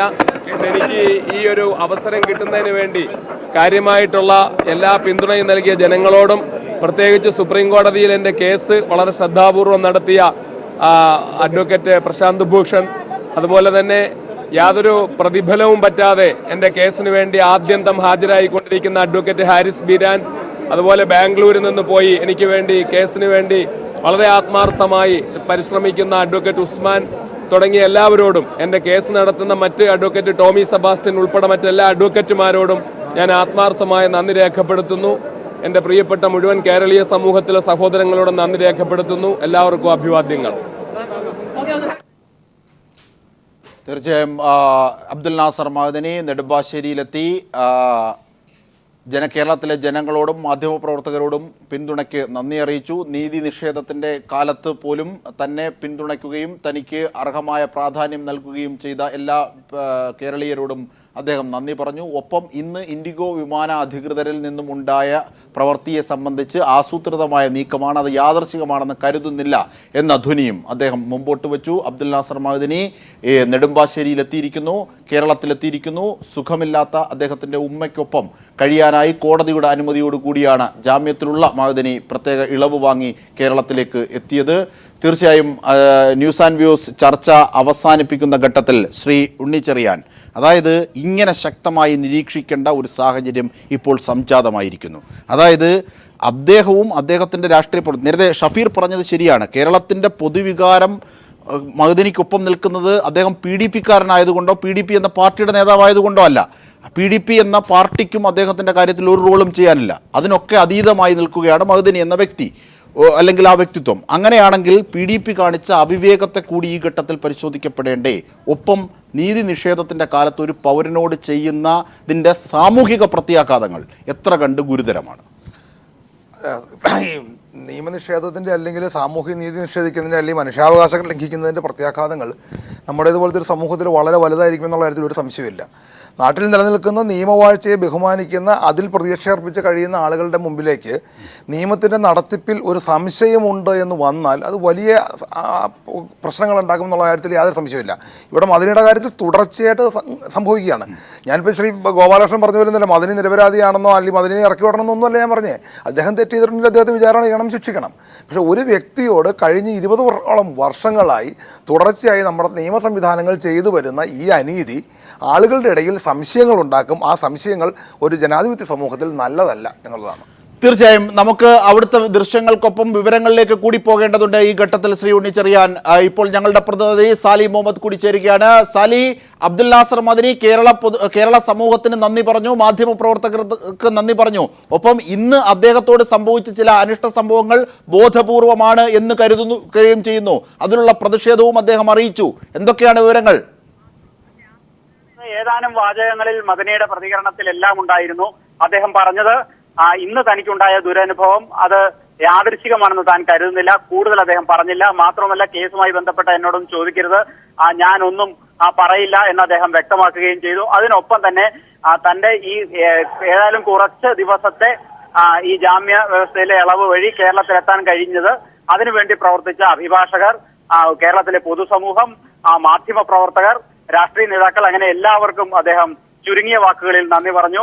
ഏതാനും വാക്കുകളിൽ മാത്രമായിരുന്നു അദ്ദേഹത്തിന്റെ പ്രതികരണം. ഏതായാലും അദ്ദേഹം ഇപ്പോൾ അദ്ദേഹത്തിന് അൻവാർശേരിയിലേക്ക് പോകാനുള്ള വാഹനത്തിലേക്ക് കയറിയിരിക്കുകയാണ്. വലിയ ആവേശത്തോടെ തന്നെ PDP പ്രവർത്തകർ അദ്ദേഹത്തെ നെടുമ്പാശ്ശേരിയിൽ നിന്നും അൻവാർശേരിയിലേക്ക് യാത്രയാക്കുന്ന കാഴ്ചയാണ് നമ്മളിപ്പോൾ കണ്ടുകൊണ്ടിരിക്കുന്നത്. പ്രധാന നേതാക്കൾ, പൂന്തുറ സിറാജ് ഉൾപ്പെടെയുള്ള പ്രധാന നേതാക്കൾ ഈ വാഹനത്തിൽ കയറുന്നുണ്ട്.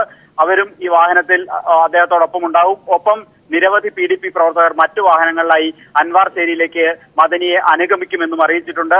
ഒപ്പം തന്നെ വലിയ സുരക്ഷയാണ് ഒരുക്കിയിരിക്കുന്നത്. കർണാടക പോലീസിന്റെ ഒരു വാൻ നിറയെ പോലീസ് ഈ വാഹനത്തിന് തൊട്ടു പിന്നാലെയുണ്ട്.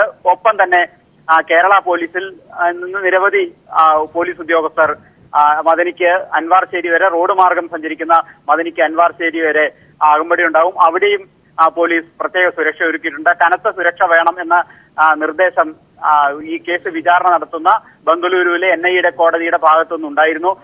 അതിന്റെ നിർദ്ദേശം കർണാടകയിലെ ബംഗളൂരു സിറ്റി പോലീസ് കമ്മീഷണർക്കാണ് NIA കോടതി നൽകിയത്. അതുകൊണ്ട് തന്നെ സിറ്റി പോലീസ് കമ്മീഷണറുടെ നേതൃത്വത്തിൽ തന്നെ ഒരു സംഘം പോലീസ് ഉദ്യോഗസ്ഥർ മദനിക്കൊപ്പം ബംഗളൂരുവിൽ നിന്ന് ഇവിടെ എത്തിയിട്ടുണ്ട്. അവർ ഇന്നലെ വൈകിട്ട് തന്നെ നെടുമ്പാശ്ശേരിയിലെത്തി ഇവിടെ ക്യാമ്പ് ചെയ്യുകയായിരുന്നു. ഇന്ന് മദനി വരുന്നു, അവിടെ നിന്ന് വിമാനത്തിൽ കയറി എന്ന് അറിഞ്ഞപ്പോൾ തന്നെ ഈ പോലീസ് ഉദ്യോഗസ്ഥർ, കർണാടകയിൽ നിന്നുള്ള പോലീസ് ഉദ്യോഗസ്ഥർ നെടുമ്പാശ്ശേരി വിമാനത്താവളത്തിന്റെ ഡൊമസ്റ്റിക് ടെർമിനലിലെത്തി അവർ കാത്തു നിൽക്കുന്നുണ്ടായിരുന്നു. ഒപ്പം തന്നെ കേരള പോലീസിലെ വലിയ ഒരു സംഘം തന്നെ ഈ വിമാനത്താവളത്തിനുള്ളിലെ സുരക്ഷ ഒരുക്കുന്നതിനും ഒപ്പം മദനിക്ക് യാത്രയിലുടനീളം സുരക്ഷ ഒരുക്കുന്നതിനും ഒക്കെയായി അകമ്പടി സേവിക്കുന്നുണ്ട്.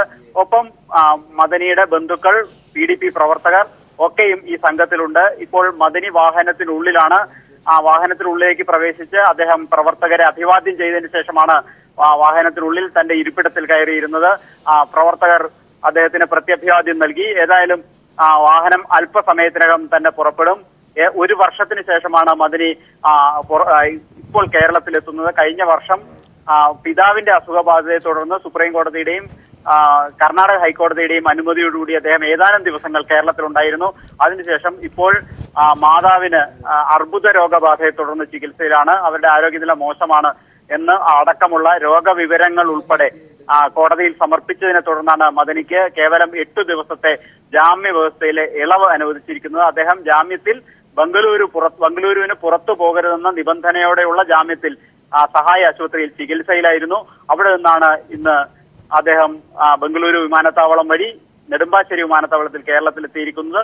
ഇനി റോഡ് മാർഗം അദ്ദേഹം അൻവാർശേരിയിലേക്ക് പോകും. അൻവാർശേരിയിലും അദ്ദേഹത്തിന് ചികിത്സ തുടരും ഈ 8 ദിവസവും എന്ന് അറിയിച്ചിട്ടുണ്ട്. ഒപ്പം മാതാവിനെ കാണും, മറ്റു പ്രാർത്ഥനകളിലുമൊക്കെയായി അദ്ദേഹം മുഴുകുകയും ചെയ്യും. 8 ദിവസം, ഇനി 8ാം ദിവസം. ഇന്ന് 8 ദിവസത്തെ ജാമ്യ ഇളവിൽ ആദ്യ ദിവസത്തെ ജാമ്യ ഇളവ് ഇന്ന് തീർന്നിരിക്കുന്നു. അപ്പോഴാണ് അദ്ദേഹം കേരളത്തിലെത്തിയത്. ഇനി 7 ദിവസം കൂടിയുണ്ട്. അദ്ദേഹത്തിന്റെ വാഹനം ഇപ്പോൾ ഇതാ നെടുമ്പാശ്ശേരി വിമാനത്താവളത്തിൽ നിന്ന് പുറത്തേക്ക് പോയിക്കൊണ്ടിരിക്കുകയാണ്. തൊട്ടു പിന്നിലായി കാണുന്നതാണ് കർണാടക പോലീസിന്റെ പ്രത്യേക വാഹനം. ആ വാഹനത്തിൽ കർണാടക പോലീസിലെ ഒരു ബംഗളൂരു സിറ്റി പോലീസ് കമ്മീഷണറുടെ നേതൃത്വത്തിൽ തന്നെ വലിയൊരു സംഘം പോലീസുകാർ ആ വാഹനത്തെ അനുഗമിക്കുന്നുണ്ട്. ഒപ്പം കേരള പോലീസും സുരക്ഷയൊരുക്കുന്നുണ്ട്. ഈ വിമാനത്താവളത്തിനുള്ളിലും വലിയ സുരക്ഷയായിരുന്നു വിവിധ സുരക്ഷാ സേനകൾ വിഭാഗങ്ങൾ ചേർന്നൊരുക്കിയത്. കാരണം അജിംഷാദ് സൂചിപ്പിച്ചതുപോലെ ഇന്ന് രാവിലെ ഉണ്ടായ അനിഷ്ട സംഭവങ്ങൾ ആവർത്തിക്കാതിരിക്കാനുള്ള ശ്രമങ്ങൾ സുരക്ഷാ ഉദ്യോഗസ്ഥരുടെ ഭാഗത്തുനിന്ന് ഉണ്ടായിരുന്നു. അതുകൊണ്ടുകൂടിയാവണം വലിയ സുരക്ഷ വിമാനത്താവളത്തിന് സുരക്ഷ ഒരുക്കുന്ന CISF വിഭാഗവും ഒപ്പം കേരള പോലീസും ഒപ്പം തന്നെ കർണാടക പോലീസും ചേർന്ന് ഇവിടെ ഒരുക്കിയത്. മദനിയുടെ വാഹന വ്യൂഹം ഇപ്പോൾ പുറത്തേക്ക് പോയിക്കൊണ്ടിരിക്കുകയാണ്.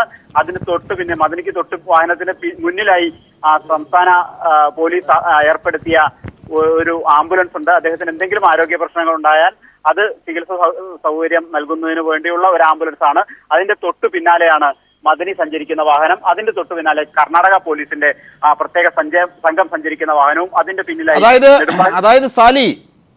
അതായത് ഇനി നേരെ അൻവാർ ഷെരിയിലേക്കാണോ പോകുന്നത്? എറണാകുളത്തുള്ള അദ്ദേഹത്തിന്റെ വസതിയിലേക്കോ മറ്റോ പോകുമോ? കാരണം രാവിലെ മുതൽ അദ്ദേഹം ഈ യാത്രയുമായി ബന്ധപ്പെട്ട് ഇരിക്കുകയാണ്. ഒരുപാട് തടസ്സങ്ങൾ സൃഷ്ടിക്കപ്പെട്ടു. അങ്ങനെയാണ് എങ്കിൽ നേരെ തന്നെ അൻവാർ ഷെരിയിലേക്ക് എത്തുകയാണെങ്കിൽ ഏതാണ്ട് 4 മണിക്കൂറിനുള്ളിൽ കൊല്ലത്ത് അൻവാർ ഷെരിയിൽ എത്താനുമാകും. അജിംഷാദ്, നേരെ അൻവാർ ഷെരിയിലേക്കാണ് യാത്ര എന്നാണ് പൂന്തുറ സിറാജ് ഉൾപ്പെടെയുള്ള നേതാക്കൾ അല്പം മുമ്പ് നമ്മോട് പ്രതികരിച്ചത്. മറ്റൊരിടത്തും കയറാനിടയില്ല. അദ്ദേഹം നേരെ അൻവാർ ഷെരിയിൽ എത്തുക. അതിനു മുമ്പ് അദ്ദേഹത്തിന്റെ തറവാട്ട് വീട്ടിൽ ഒരു പക്ഷേ കയറിയേക്കും, അല്ലെങ്കിൽ നാളെ രാവിലെ ആയിരിക്കും തറവാട്ട് വീട്ടിലേക്ക് പോവുക എന്നും പറഞ്ഞിട്ടുണ്ട്. ഏതായാലും വഴിയിൽ എറണാകുളത്തോ മറ്റൊരിടത്തോ എവിടെയെങ്കിലും അദ്ദേഹം തങ്ങാനുള്ള യാതൊരു തീരുമാനവുമില്ല. നേരെ അൻവാർ ഷെരിയിലേക്ക് തന്നെയാണ് യാത്ര. വഴിയിൽ എവിടെയെങ്കിലും പ്രാർത്ഥനയ്ക്ക് മറ്റുമായി ഏതെങ്കിലും പള്ളിയിൽ കയറിയാൽ ഒഴികെ മറ്റ് യാതൊരു പരിപാടികളും ഇന്നത്തെ ഈ യാത്രയിലില്ല. നേരെ അൻവാർ ഷെരിയിലേക്ക് എന്ന് തന്നെയാണ് PDP നേതാക്കൾ അറിയിച്ചിരിക്കുന്നത്.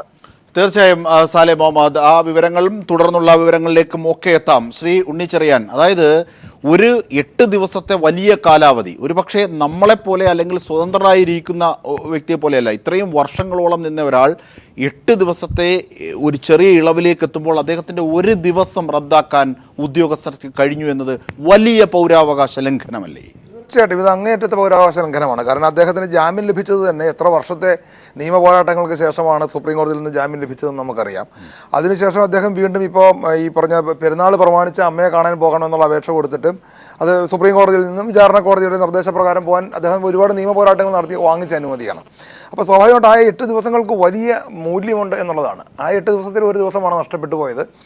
ഇതിപ്പോൾ ആരെങ്കിലും മനഃപൂർവ്വം ചെയ്തതാണെങ്കിലും അല്ലെങ്കിലും അവർ ഈ ഒരു സാഹചര്യത്തെ പറ്റി ബോധവാന്മാരാകേണ്ടതായിരുന്നു എന്നുള്ളതാണ് ഏറ്റവും പ്രധാനം. അതാണ് ഇങ്ങനെ നിരുത്തരവാദപരമായി നിരുത്തരവാദിത്വമാണെങ്കിൽ, ആസൂത്രണമാണെങ്കിൽ അതിലും ഗൗരവമായ രീതിയിൽ ചർച്ച ചെയ്യുക തന്നെ വേണം. തീർച്ചയായും ചർച്ചയുടെ അവസാന ഘട്ടത്തിലേക്ക് എത്തുന്നതിന് മുമ്പ് ഒരു ചെറിയ ഇടവേള. ചർച്ച തുടരുമ്പോൾ ഷഫീർ, അങ്ങനെ അദ്ദേഹം വിശ്വാസിയായ അദ്ദേഹത്തെ സംബന്ധിച്ച് റമദാൻ മാസത്തിൽ ഉമ്മയെ കാണാനായി എത്തുന്നു എന്നത് വലിയ ഭാഗ്യമാണ്. നേരത്തെ ഉണ്ണിച്ചെറിയാൻ പറഞ്ഞതുപോലെ ഒരു പൗരൻ എന്ന നിലയിൽ അദ്ദേഹത്തിൻ്റെ 8 ദിവസത്തിൽ ഒരു ദിവസം പോവുക എന്നത് വളരെ ഗുരുതരമായ വിഷയം തന്നെയാണ്, പ്രത്യേകിച്ച് ഈ ഒരു ചെറിയ കാലയളവിലെ ഇളവ്. അങ്ങനെയാണ് എങ്കിൽ ഈ നീതി നിഷേധം ഇത്തരത്തിൽ നടന്നിട്ടുണ്ടെങ്കിൽ അതിൽ കർണാടക സർക്കാരിന് എന്ത് ചെയ്യാനാകും? കർണാടക സർക്കാരിന് അബ്ദുൽ നാസർ മഅ്ദനിയെ പോലെ ഒരാളിനെക്കുറിച്ചുള്ള സമീപനത്തിൽ മാറ്റം ശ്രമിക്കാൻ കോൺഗ്രസ്സിന്, കേരളത്തിലെ കോൺഗ്രസ്സിന് എന്ത് സാധിക്കും? ഇത്തരത്തിലൊരു ചോദ്യം കൂടി അവസാനമായി വരും. അദ്ദേഹത്തിൻ്റെ ഈ ബാംഗ്ലൂർ സ്ഫോടന കേസുമായി ബന്ധപ്പെട്ട 8 കേസുകളാണ് വിചാരണയിലിരിക്കുന്നത്. അത് NIA കോടതിയിലാണ്.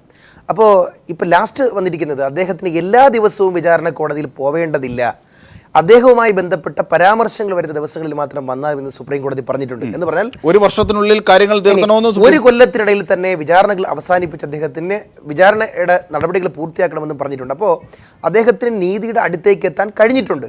ഞങ്ങളെ സംബന്ധിച്ചിടത്തോളം അദ്ദേഹത്തിനെ ഏതെങ്കിലും തരത്തിൽ രാഷ്ട്രീയ വൈരാഗ്യത്തിന്റെ പേരിൽ പീഡിപ്പിക്കുന്ന സമീപനം ഞങ്ങൾക്കില്ല. ഞങ്ങൾ എല്ലാ കാലത്തും മഅ്ദനി ആണോ ശ്രീമതി ഷാഹിദ കമാൽ, ഈ ഷഫീർ പറയുന്നത് എത്രത്തോളം ആത്മാർത്ഥമാണ്? അതായത് താങ്കളുടെ ഒരു ഫേസ്ബുക്ക് പോസ്റ്റ് ഇന്ന് കണ്ടു, അതിന്റെ ഒരു വാചകം വല്ലാതെ ക്യാച്ചിങ് ആയിരുന്നു. അനീതി കാണിക്കുമ്പോഴും അതിലെങ്കിലും ഒരു നീതി വേണ്ടേ എന്ന്. അങ്ങനെയാണെങ്കിൽ അബ്ദുൽ നാസർ മഅ്ദനിയോട് ആസൂത്രിതമായി ഉദ്യോഗസ്ഥർ കാണിച്ച ഒരു സമീപനമാണ് ഇന്ന് അബ്ദുൽ നാസർ മഅ്ദനി തന്നെ സ്ഥിരീകരിക്കുകയും ചെയ്തു. അങ്ങനെയാണെങ്കിൽ ഷഫീർ പറയുന്നതിലെ കോൺഗ്രസിന്റെ ആത്മാർത്ഥത ഈ ഘട്ടത്തിൽ ഒന്ന് പരിശോധിച്ച് പോകാം അല്ലേ ശ്രീ ഷാഹിദ കമാൽ? എനിക്ക് ശ്രീ ഷഫീർ പറഞ്ഞത് കേൾക്കാൻ സാധിച്ചില്ല. കാരണം ഞങ്ങൾക്ക് വൈദ്യുതി കണക്ഷൻ ഇല്ലാത്തതുകൊണ്ട് എനിക്ക് വാർത്ത കാണുവാൻ സാധിക്കുന്നില്ല. അതുകൊണ്ട് അദ്ദേഹം പറഞ്ഞത് എനിക്ക് പൂർണ്ണമായും കേൾക്കാൻ സാധിച്ചില്ല. എങ്കിലും തീർച്ചയായിട്ടും ഞാൻ എന്റെ ഫേസ്ബുക്ക് പോസ്റ്റിൽ എഴുതിയത് വളരെ സത്യസന്ധമായി തന്നെയാണ് ഞാൻ എഴുതിയത്. കാരണം ഏതൊരു ഇന്ത്യൻ പൗരനും കിട്ടേണ്ട ഒരു സാമാന്യ നീതി, ഏതൊരു മനുഷ്യനും കിട്ടേണ്ട മാനുഷിക നീതി, അത് നിഷേധിക്കപ്പെടുമ്പോൾ അതിനെതിരെ പ്രതികരിക്കാൻ സമൂഹത്തിൽ കക്ഷി രാഷ്ട്രീയത്തിന് അതീതമായി, ജാതിമത ചിന്തകൾക്ക് അതീതമായി പൊതുസമൂഹം മുന്നോട്ട് വരേണ്ടതാണ്. കാരണം നാളെ ആർക്കും എപ്പോഴും എവിടെ വെച്ചും നീതി നിഷേധിക്കപ്പെടുന്ന ഹലോ കേൾക്കാം കേൾക്കുന്നുണ്ടോ? കേൾക്കാം. നാളെ നമുക്ക് ആർക്ക് വേണമെങ്കിലും എപ്പോഴും എവിടെ വെച്ചും ഏത് സാഹചര്യത്തിലും നീതി നിഷേധിക്കപ്പെടുന്ന ഒരു സാഹചര്യത്തിലേക്കാണ് ഇന്ന് ഇന്ത്യ മുന്നോട്ട് പോയിക്കൊണ്ടിരിക്കുന്നത്. അതുകൊണ്ട് തന്നെ മറ്റൊരാൾക്ക് നീതി നിഷേധിക്കപ്പെടുമ്പോൾ നമ്മളത് കണ്ടില്ല എന്ന് നടിച്ചുകൊണ്ട് അതിനെതിരെ പ്രതികരിക്കാതെ, പ്രതിഷേധിക്കാതെ മാറി നിൽക്കുമ്പോൾ നാളെ നമ്മളും ഇതുപോലുള്ള സാമൂഹിക നീതിക്ക് അല്ലെങ്കിൽ സാമൂഹിക അനീതിക്ക് ഇരയാകേണ്ടി വരുന്ന ഒരു സാഹചര്യത്തിൽ നമ്മൾ ഒറ്റപ്പെട്ടു പോകും. അതുകൊണ്ട് നീതി നിഷേധിക്കപ്പെടുന്ന ഏത് വ്യക്തികൾക്ക് വേണ്ടിയും നമ്മൾ ഒരുമിച്ച് നിന്നുകൊണ്ട് അതിനകത്ത് മറ്റ് രാഷ്ട്രീയ സങ്കുചിത ചിന്താഗതികൾക്ക് അപ്പുറമായി തീർച്ചയായും ഷാഹിദ കമാൽ പറഞ്ഞത് വ്യക്തമാണ്. അങ്ങനെയാണ് അനീതിയുടെ വിഷയത്തിൽ നീതി അബ്ദുൽ നാസർ മഅ്ദനിയുടെ പ്രധാനപ്പെട്ട ശത്രുക്കളായി ഞാൻ കാണുന്നത് PDP പ്രവർത്തകരാണ്. എന്താണെന്നറിയോ, അദ്ദേഹത്തിന് ഒരു സമയത്ത് ബാംഗ്ലൂർ മറ്റൊരു കേസിൽ ജാമ്യം കിട്ടുമെന്ന ഘട്ടം വന്നപ്പോൾ എറണാകുളത്ത് തമിഴ്നാടിന്റെ ബസ് കത്തിച്ചു. അപ്പോഴും ഇപ്പോഴും പ്രോസിക്യൂഷന്റെ ഭാഗത്തു നിന്നുള്ള പ്രധാനപ്പെട്ട ആരോപണം എന്താണെന്നറിയോ, ഇദ്ദേഹത്തിന് ജാമ്യം കിട്ടി അവിടെ പോയാൽ സാക്ഷികളെ സ്വാധീനിക്കുകയും ക്രമസമാധാന നില തകരുകയും ചെയ്തു എന്നാണല്ലോ വാദം. ആ വാദത്തെ ശക്തിപ്പെടുത്തുന്ന ഉപോത്ബലകമായ തെളിവല്ലേ ഇന്നും ഉണ്ടായിരിക്കുന്നത്. അപ്പൊ സ്വാഭാവികമായിട്ടും മുഖ്യമന്ത്രിയായ AK ആന്റണി തന്നെ അത് ഞാൻ പറഞ്ഞത് ഇദ്ദേഹത്തിന് ജാമ്യം കിട്ടി പുറത്തു വരുമ്പോഴോ അല്ലെങ്കിൽ ജാമ്യം നിഷേധിക്കപ്പെടുമ്പോഴോ PDP പ്രവർത്തകർ നിയമം കയ്യിലെടുത്തുകൊണ്ട് അക്രമം കാണിച്ചാൽ അത് മഅ്ദനിയോട് കാണിക്കുന്ന സ്നേഹമായിരിക്കില്ല, അദ്ദേഹത്തിന്റെ ജാമ്യാപേക്ഷ. ഇപ്പൊ നോക്കിയോ, അടുത്ത് വരാൻ പോകുന്ന ഘട്ടത്തിൽ ജാമ്യാപേക്ഷയുമായിട്ട് വരുമ്പോൾ ആദ്യം പറഞ്ഞതായിരിക്കും പ്രോസിക്യൂഷൻ. ഇദ്ദേഹം അവിടെ പോകുന്നതിന് മുമ്പ് ഒരു അല്പം ലേറ്റായ ഉടൻ തന്നെ അവിടുത്തെ എയർലൈൻസിന്റെ മുഴുവൻ ഓഫീസും അടിച്ചു തകർത്തു, അക്രമികളാണ് എന്ന് പറഞ്ഞുകൊണ്ട് ഇദ്ദേഹത്തിന്റെ ജാമ്യാപേക്ഷത്താൽ. അപ്പൊ ഞാൻ പറഞ്ഞു വന്നത് അന്ന് AK ആന്റണി എഴുതിയത് സ്ഥിരീകരിക്കപ്പെടുന്ന ഒരു വാദം ഞാൻ ഒരു കാര്യം പറയാം. ആ AK ആന്റണി അന്ന് പറഞ്ഞത് അന്നത്തെ സാഹചര്യത്തിൽ ശരിയായിരുന്നു. പക്ഷേ പിന്നീട് കാലാന്തരത്തിൽ ഞാൻ ഒരു കാര്യം പറയാം, കാലാന്തരത്തിൽ UDFന്റെ ഗവൺമെന്റ് ആ സമീപനം മാറ്റി ആദ്യം പോയതാരാ? ആദ്യം കോൺഗ്രസ് നേതാവ് ശ്രീ വയലാർ രവി, അതിനുശേഷം ഇപ്പോഴത്തെ KPC പ്രസിഡന്റ് രണ്ട് തവണയും പിടിച്ചു കൊടുത്തതിൽ കോൺഗ്രസിന് പങ്കാളിത്തമുണ്ടോ? ആദ്യം പിടിച്ചു കൊടുത്തതും രണ്ടാമത് പിടിച്ചു കൊടുത്തതും ഇതാ. കൊണ്ടു നടന്നതും നിങ്ങളെ ചാപ്പ, കൊണ്ടുപോയി കൊല്ലിച്ചതും നിങ്ങളെ ചാപ്പ എന്ന് പറഞ്ഞാൽ അത് കമ്മ്യൂണിസ്റ്റുകൾക്കല്ലേ ഈ കാര്യത്തിൽ ഞങ്ങൾക്ക് അങ്ങനെ ഒരു നിർണായക ഘട്ടത്തിൽ മുഖ്യമന്ത്രിയുടെ വാദം, AK ആന്റണി മുഖ്യമന്ത്രി ആയിരിക്കുമ്പോൾ അദ്ദേഹം പറയുകയാണ് ഇവിടെ വന്നാൽ ക്രമസമാധാനം തകരുമെന്ന്. അത് ഗുരുതരമായ പരാമർശം തന്നെയാണ്. തീർച്ചയായും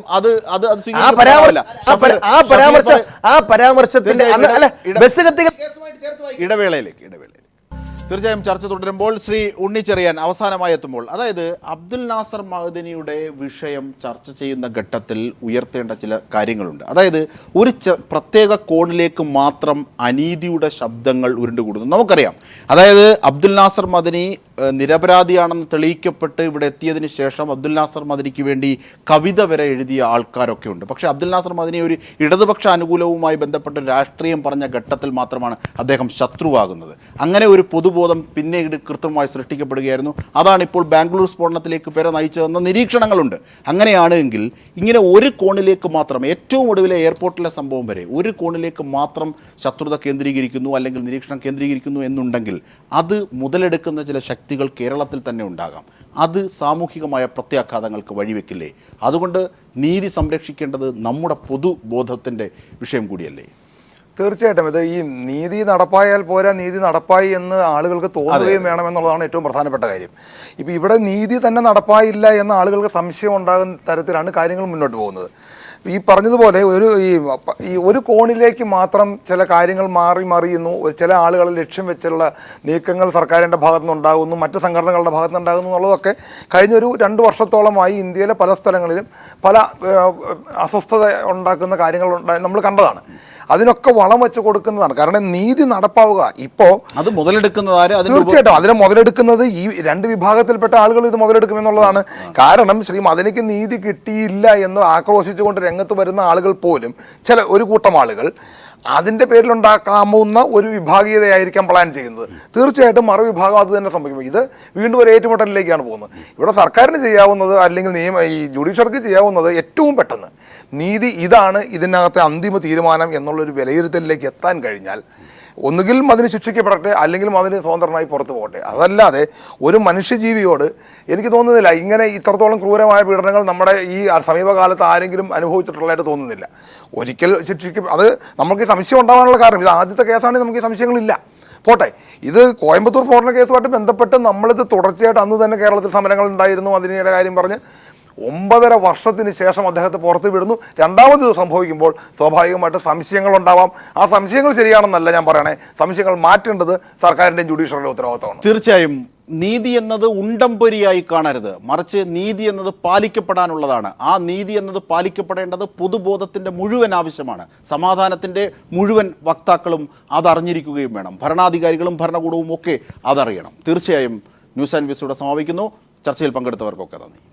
ന്യൂസ് ആൻഡ് വ്യൂസ് പൂർണ്ണമാകുന്നു. ഒരു ഇടവേളയിലേക്ക്.